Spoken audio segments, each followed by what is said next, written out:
여러분들 훌륭한 아버지, 훌륭한 어머니는 따로 정해져 있지가 않아요. 자녀의 마음속에 어떤 정말 모습으로 어떤 그림으로 각인되어 있느냐에 따라서 훌륭한 부모일 수도 있고 그렇지 않을 수도 있습니다.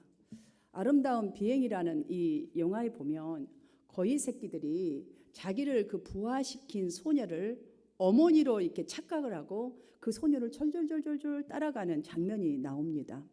그것은 왜 그럴까요? 거위는 알에서 나오면서부터 처음 딱 각인돼 처음 본 것을 어미로 생각한답니다. 그거를 딱 기억하는 습성이 있어서 그렇게 그 사람만 꾸준하게 따라가기 때문이라고 해요. 이것을 전문 용어로 뭐라 하냐면 임프린팅이라고 합니다. 각인, 임프린팅, 각인. 어쩌면 제가 이 영화의 장면을 이렇게 떠올리면서 맹자의 어머니가 떠올랐습니다. 맹자의 어머니 역시 이 자식 교육을 위해서 3번씩이나 이사를 갔지 않겠습니까? 옮겼잖아요, 집을. 어린 자식의 뇌에 어떤 좋지 않은 것이 각인될 것을 염려하여서 걱정되어서 아마 그렇게 3번이나 이사를 가지 않았을까라는 생각을 해보았습니다. 여러분들 미국 초대 대통령 조지 워싱턴, 이분이 어머니 생일에 많은 이제 정치계라든지 이런 분들을 초청을 하였다고 해요. 그런데 그 중에 한 분 프랑스 대사가 워싱턴의 어머니에게 이런 질문을 했대요. 이렇게 훌륭한 아들을 준 비결이 무엇입니까? 라고 물었대요. 왜냐하면 아직까지 그들이 많은 초대를 받았지만 어머니 생신에 초대받은 적이 별로 없었던 것 같습니다. 그때의 워싱턴 어머니가 하는 말이 있습니다. 나는 내 아들이 어려서부터 하나님의 말씀에 순종하고 교회를 떠나지 않도록 가르쳤을 뿐입니다. 다른 것은 가르친 것이 별로 없는 것 같습니다. 이렇게 대답을 한 이 말, 여러분 지금 보이시죠? 앞에 설교 제목, 주 안에서 실천하는 자녀 교육. 여러분 정말로 그 한 예가 아닌가라는 생각이 들었습니다. 에베소서 6장 4절 후반절을 보시면 또 아비들아 라고 말하면서 자녀들을 오직 주의 교훈과 훈계로 양육하라 라고 이렇게 얘기해 주신 이 말씀은 여러분들 세상에 온천히 널려져 있는 어떤 책이나 어떤 교육과는 관계없는 오직 기독교에만 있는 자녀 교육에 관한 아주 중요한 메시지입니다. 오직 주의 교훈과 훈계로 양육하라. 정말 이것을 모범을 보여준 사례가 그 조지 워싱턴 어머니가 아닌가라는 한 사례를 여러분에게 들고 싶습니다. 사실 이 자리에 있는 모든 부모님들은 부모님들 치고 내 자녀를 사랑하지 않는 사람은 없습니다. 다 사랑하죠. 목숨보다 더 귀하게 여기죠. 그런데 여러분들 우리가 주는 이 엄청난 사랑, 내 목숨보다 귀하다고 여기면서 무조건적인 사랑과 퍼붓는 헌신, 내 형편보다도 더 잘해주려고 하는 이것만 가지고서는 문제 없이 자녀를 키울 수 없는 것도 또한 훌륭한 부모라고 각인되는 것도 아니라는 것을 오늘 본문을 보면 깜짝 놀랄 만큼 우리에게 다시 생각하게 해줍니다. 사실 이미 장성한 이 자녀를 두고 계신 분들은 무슨 더 이상 자녀 교육에 관심을 둬야 하나 이렇게 생각하실 수 있습니다. 그러나 오늘 본문 말씀은 꼭 자녀 교육뿐만 아니라 성도라면 크리스찬과 세상 사람의 사이에서 우리가 보여줘야 될 이 무엇인가를 지금 말하고 있는 것과 같기 때문에 우리 모두에게 주는 교훈이라고 할 수 있습니다. 우리의 가정을 이 시간에 잠시라도 한 번 더 돌아보면서 나는 부모로서 또 와이프와 남편으로서 또한 교회 안에서는 성도로서 다시 새롭게 실천해야 할 이 책임에 대해서 한번 살펴보았으면 좋겠습니다. 다시 한번 골로새서 3장 21절 말씀을 함께 이런 면에서 읽어보도록 하겠습니다. 시작. 아비들아 너희 자녀를 노엽게 하지 말지니 낙심할까 함이라. 아멘. 여기 첫 말씀이 아비들아 라고 합니다. 마치 꼭 아버지에게만 하는 말씀같이 들려지지만 여기서 아비들아 라고 하는 것은 아버지만이 아니라 부모를 말하는 거예요. 그러니까 먼저 성도된 자 이렇게 좀 들었으면 좋겠어요. 바울 사도는 이렇게 아비들아 라고 부른 다음 곧바로 너희 자녀를 노엽게 하지 말지니 그 이유는 낙심할까 함이라 라는 말을 딱 덧붙였어요. 무언가 의미심장한 말씀 같지 않습니까? 그렇게 느껴지지 않습니까? 왜냐하면 많은 부모들이 더 어려운 것이 자녀 교육이다. 무엇보다도 일하는 것보다 무엇보다도 어려운 것이 자녀 교육이라고 우리는 말하잖아요. 정말 자녀 잘 기르는 것처럼 잘해도 욕, 못해도 욕할 정도로 어려워요. 형편이 좋든 좋지 않든 정말 자녀를 훌륭하고 행복한 아이로 키우고 싶어서 모든 것을 희생하는 게 부모잖아요. 이러한 부모 입장에서 아이들이 잘못해서 부모가 화가 나거나 정말 상처 입을 때가 더 많지, 부모 입장에서 말이죠, 아이를 노엽게 한다는 생각은 아마 많이 하지 않을 것 같습니다. 물론 뭐 어떤 면에서는 내가 이래서 우리 아이가 좀 그렇겠지 하지만 이게 이 인생을 이상한 쪽으로 끌고 갈 만큼 부모가 했다는 생각을 갖고 있는 부모가 과연 몇 %나 되겠습니까? 그런데 여러분, 이 말씀을 잘 보시면 그것은 부모 입장이에요. 그러나 이 성경을 잘 보시면 자녀가 분노를 갖게 되고 원망까지 갖게 된다는 이 말씀 앞에서 우리는 어쩌면 과유불급이라는 이 말처럼 나의 사랑과 열정이 너무나 지나쳐서, 아니면 자녀를 향한 기대가 너무 지나쳐서 아이를 아프게 할 수도 있다는 것을 생각하지 않을 수가 없습니다. 여러분께 질문을 드리겠습니다. 어른된 저와 여러분입니다. 어머니, 아버지 하면 무슨 생각이 딱 떠오르나요? 왜냐하면 이 설교하고 굉장히 중요한 질문이에요. 이것은. 여러분은 여러분의 어머니, 아버지 하면 어떤 게 떠오르냐고. 정말 훌륭했어. 이런 부모는 없을 거야. 나는 우리 부모 존경해. 이게 딱 떠오릅니까? 아니면 다른 무언가가 떠오릅니까? 아니면 그럼 여러분들, 여러분의 아이들이 아빠, 엄마를 떠올릴 때에 엄마, 아빠 한다면 무슨 생각을 할 것 같습니까? 여러분의 손자, 손녀가 할아버지, 할머니 하면 어떤 생각을 탁 떠오를 것 같습니까? 여기 노엽다라는 말은 화가 날 만큼 분하다, 원한을 갖게 해서 자꾸 쌓이게 한다라는 의미입니다. 자, 이 말의 뜻은, 우리에게 전하고자 하는 메시지는 무엇이냐면, 부모라는 이 정당한 권위가 있습니다. 자녀를 잘 양육해야 돼. 정당한 권리가 있죠. 그런데 이 정당한 권리를 남용하여서 내 뜻대로, 내 방법대로, 내 기대치대로, 내가 아는 대로 남용하여서 자녀를 자주 분노케 하지 말라라는 사실 말씀입니다. 실제로 가정에서 부모로부터 자녀들이 배우는 것은 이론이 아닙니다, 여러분. 학교에서는 이론을 배우고 공식을 배워서 지식을 쌓겠지만 가정에서는 이런 이론이 아닙니다. 부모나 자녀들과의, 가족들과의 이 상호작용 속에서, 관계 속에서 마음으로 배우면서 그 안에서 자라가고 자존감과 사회성이 길러지는 것입니다. 굉장히 중요하죠. 그래서 인간관계에서 생기는 가장 큰 상처, 이 문제들을 보면 가족들로부터 이미 생겨져서 오는 경우가 의외로 많습니다. 여러분, 특히 우리 한국 가정에서는 부모님이 자녀에게 하지 말라라고 하는 것이 참 많아요. 제가 돌아봤어요. 저를. 정말 잘했다 하는 것보다 하지 말라는 게 자녀를 위하는 말이었잖아요. 우리는 이거 하지 마라, 저거 하지 마라, 이거 안 된다, 저거 안 된다, 이거는 조금 줄여라, 뭐 해라. 자, 우리는 자녀 잘 되라고 말인데 자녀들의 입장에서 한번 생각해 보니까 이거 하지 마라, 저거 하지 마라, 이거 줄여라, 저거 줄여라, 할 수 있는 게 별로 없어요. 이거 빼고 나니까. 그러니 자녀 입장에서는요, 화가 나는 것 같아요. 화가 안 날 수가 없을 것 같아요. 여러분, 티네이저, 우리 뭐 티네이저면 다 반항하나요? 그렇지 않습니다. 티네이저도 티네이저 나름입니다. 티네이저라고 다 반항한 것도, 나이가 들었다고 또 부모님을 다 존경하는 것도 아니잖아요. 아닙니다, 여러분. 어떤 의미로서 왜 존경하지 못하면 왜 티네이저들이 정말 저렇게 아무 때나 안에서나 밖에서나 화를 낼까? 여러분, 어릴 때부터 속에 쌓이다가 이제는 어느 정도 힘이 생긴 거예요. 자기 생각과 주관이 뚜렷해진 거예요. 그러니까 힘이 생긴 거죠. 그러다 보니까 이제는 폭발을 딱 하는 거죠. 쌓인 것이 폭발하는 거예요. 쌓이는 것이, 불만이, 분노가.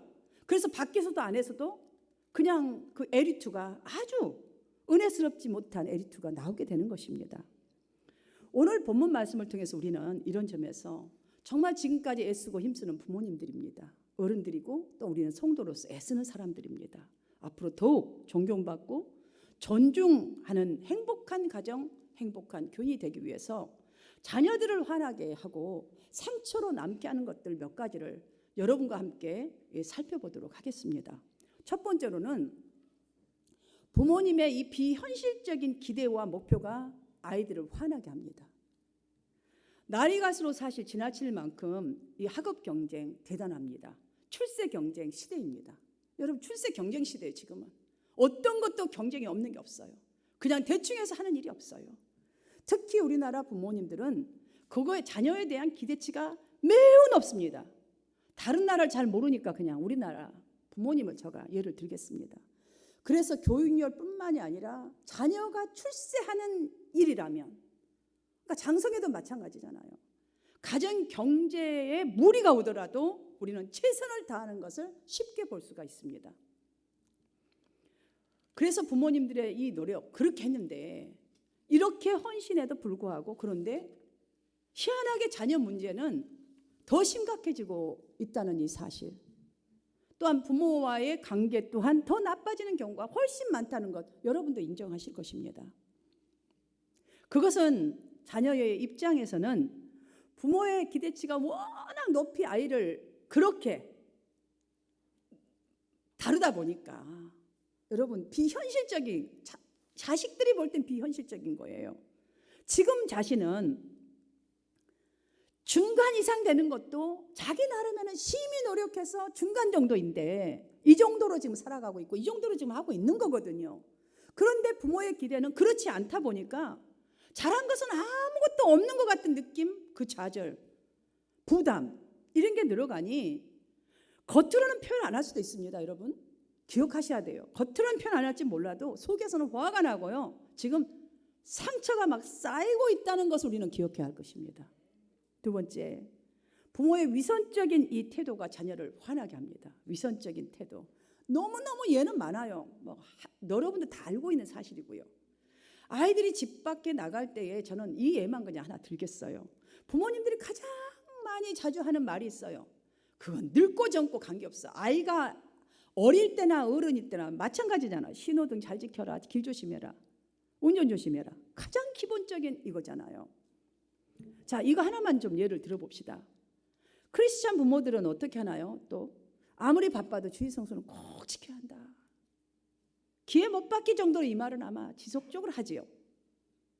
그런데 여러분, 부모는 어떤가요? 부모 운전할 때 신호등 잘 지키고 질서 잘 지키고 사람들과 관계에서도 이해하면서 이렇게 하나요? 자녀 앞에서도 마찬가지예요. 지켜야 될 기본적인 바른 자세를 취하지 않아요. 이럴 때에 이거를 보는 자녀는 어떻다고 여러분 생각하십니까?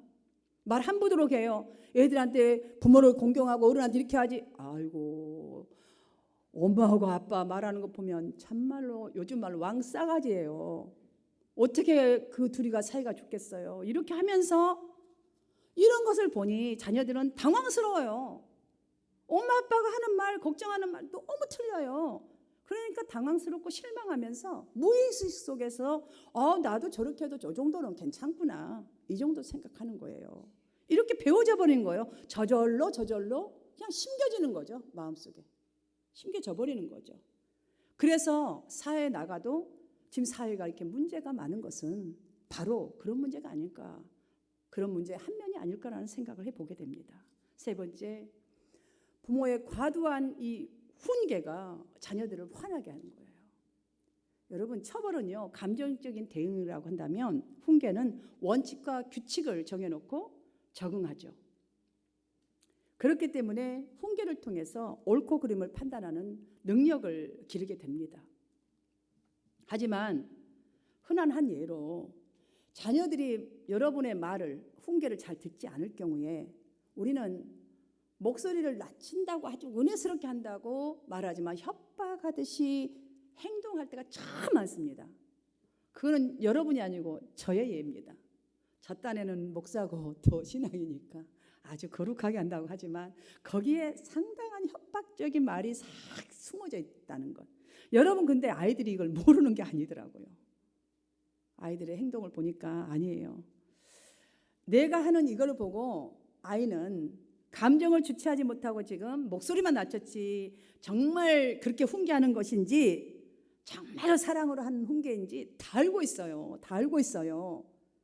만약 우리가 감정을 주체하지 못하고 목소리만 낮춰서 말한다고 해도 여러분 협박하듯이 하는 네가 이거 안 하면 내가 아무것도 없 이런 종류 있잖아요. 꼭 그렇게 스트레이트도 얘기 안 해도 아주 비스꾸리한 얘기를 할 때가 우리 정말 많아요. 정말 많아요. 남편이든 아내든 친구이든 정말 많아요.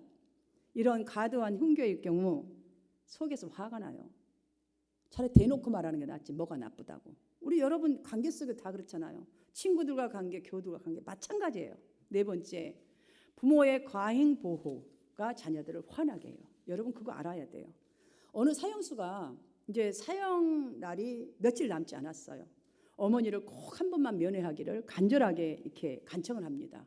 그래서 하루, 이거 실질적인 예입니다, 여러분들. 그래서 면회를 시켜주었더니 엄마 나에게로 최대한 가까이 오라고 이렇게 엄마를 부르는 거예요. 그러니까 어머니가 이제 얼마 안 있으면 이제 사형받을 아들이니 가까이 얼굴을 들이댄 거죠. 그랬더니 그 아들이 무엇을 했을 것 같으세요?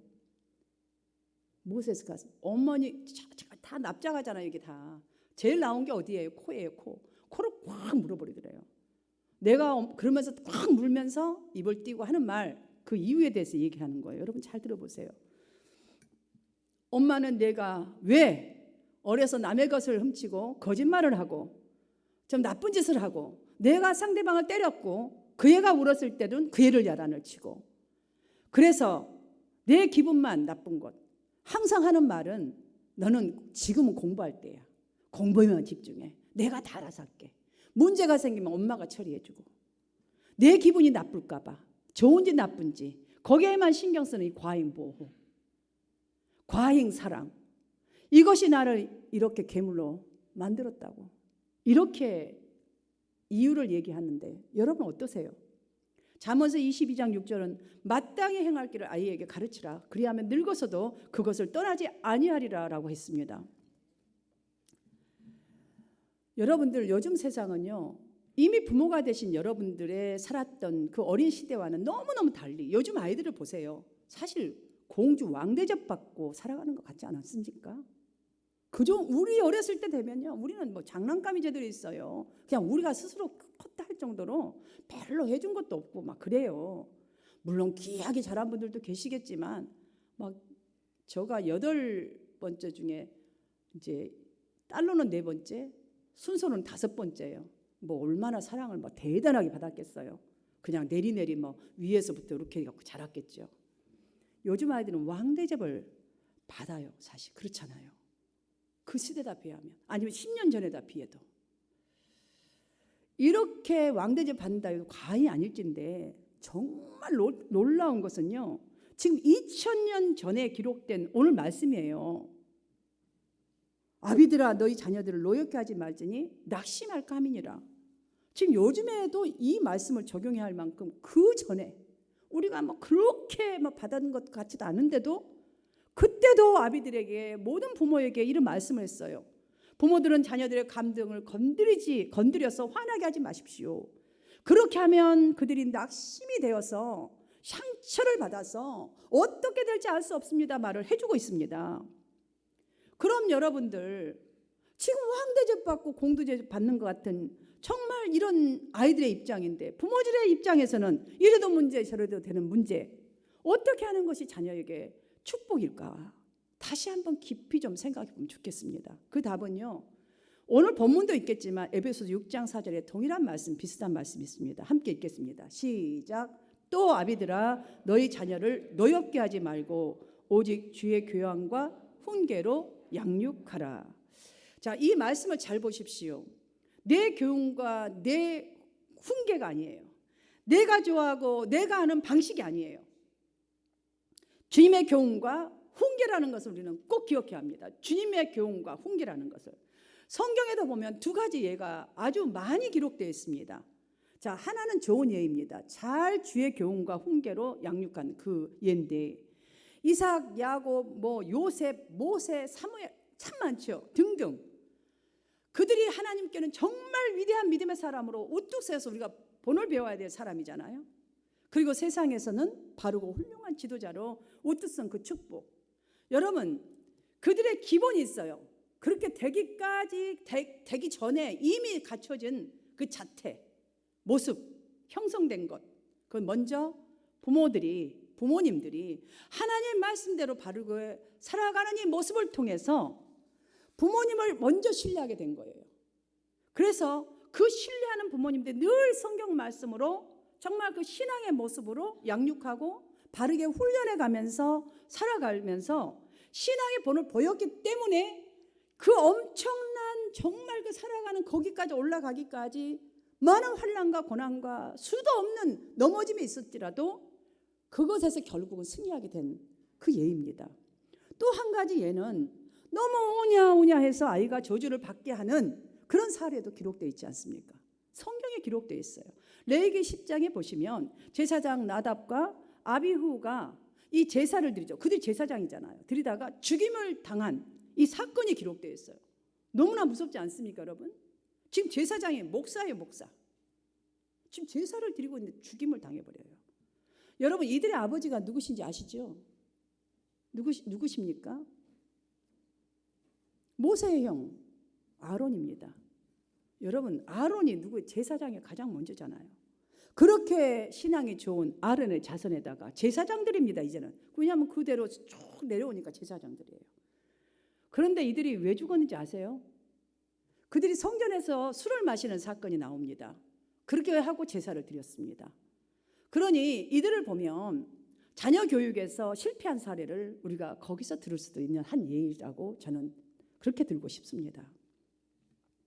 사랑하는 성도 여러분, 그러하기 때문에 우리가 지금 드리는 예배, 교회 와서 드리는 예배는 지금 교회 와서 드리는 예배만이 예배가 아니라는 사실을 우리는 기억을 해야 돼요. 우리가 주의 교훈과 훈계로 양육하라는데 우리가 예배 드리고 끝나고 가서 이게 연결이 되지 않으면 우리 자녀들도 세상으로 나갔을 때에, 나가서 살 때에, 여기 문 밖을 딱 나갈 때에 세상과 다른 하나님 앞에서 살아가는 분명한 모습이 연결되어 있어야 하는 것이 예배인 거예요. 이걸로 훈계하라는 거예요. 이 모습으로 교훈하고, 이 모습으로 살아가고, 이 모습으로 말을 하고, 이 모습으로 행동한다면 지금 위에서 보는 자녀를 화가 나는 4가지 조건들은 우리가 많이 절제할 수가 있다고 봅니다. 그래서 우리가 예배를 통해서, 그러니까 그런 삶을 통해서 하나님의 이 축복의 말씀들이, 약속의 말씀들이 지금도 살아서 역사하고 있는구나 라는 이 은혜를 순간순간에 체험하고 알게 될 때야 비로소 아무렇게나 살아갈 수가 없는 거예요. 그렇게 되어야지만이. 그러니까 이 모습으로 살아가야지 이 시간에도 하나님이 이걸 통해서 이렇게 역사하시고 이 문제가 바로 이거를 깨닫게 해주기 위해서 나에게 일어난 일이구나라고 해석이 나올 수가 있는 거예요. 바로 이 예배로, 바로 이러한 모습의 예배로 우리 부모는 주님 나라 서는 그날까지 주의 교훈과 훈계로 양육하라. 이 성경이 자녀들에게 해야 할 교육 방법을 그렇게 제시해 준 거예요. 부모들에게. 이것은 여러분 잘 보시면 소극적인 방법과 적극적인 방법이 동시에 가르쳐주고 계시구나라는 것을 다시 한번 읽으면 느낄 수가 있습니다. 우리가 알고 있는 방법뿐만이 아니라 거기에다가 플러스 정말 주의 말씀 안에서 기도하고 내가 내 모습을 어떻게 정말 잘 오거나이즈해서 아이들에게 모습을 보여야 할지, 대화를 해야 할지, 이게 정리가 되겠죠. 오늘 본문 말씀을 듣고 있는 우리 모두는 오늘부터 좀 이렇게 살아보십시다. 이 다음에, 아니면 언제라도 지금이라도 시작하면 돼요. 그래서 이 다음에 내 자녀가 우리 모두에게 있잖아, 이렇게 되었으면 좋겠다 라고 주 안에서 바라는 그 모습, 먼저 그 사람이 저와 여러분이 되어 보십시다. 왜냐, 우리 바람이 있잖아요. 그럼 내가 먼저 되어야 돼요. 그게 이것을 위해서 첫 번째, 하나님의 말씀을 따라서 살아가는 거예요. 오늘 받은 말씀을 따라서 또 내일 지금 당장부터 연결해보고 살아가는 거예요. 두 번째, 솔선수범하는 거예요. 이 말씀을 따라 산다는 것은 이 말씀 외에 아이들에게 이렇게 이번 주에 받았는데 너는 뭘 받았니? 무슨 은혜 받았니? 묻고 끝나는 것이 아니라 내가 먼저 솔선수범함으로써 주의 교훈과 훈계를 받으면서 참 예배자로 바뀌도록 저도 여러분도 열심히 노력해 보십시다. 이거밖에 없어요. 크리스찬 가정의 부모로서 또한 세상 사람들에게는 크리스찬으로서 부끄러움이 없도록 내 자신도 주의 교훈과 훈계로 이렇게 살아보고, 그리고 자녀들의 교육에도 이렇게 힘쓰므로써 주 안에서 여러분 모두 아름다운 가정을 이루게 되시기를 주님의 이름으로 축복하고 축원합니다. 모두 함께 일어나십시다.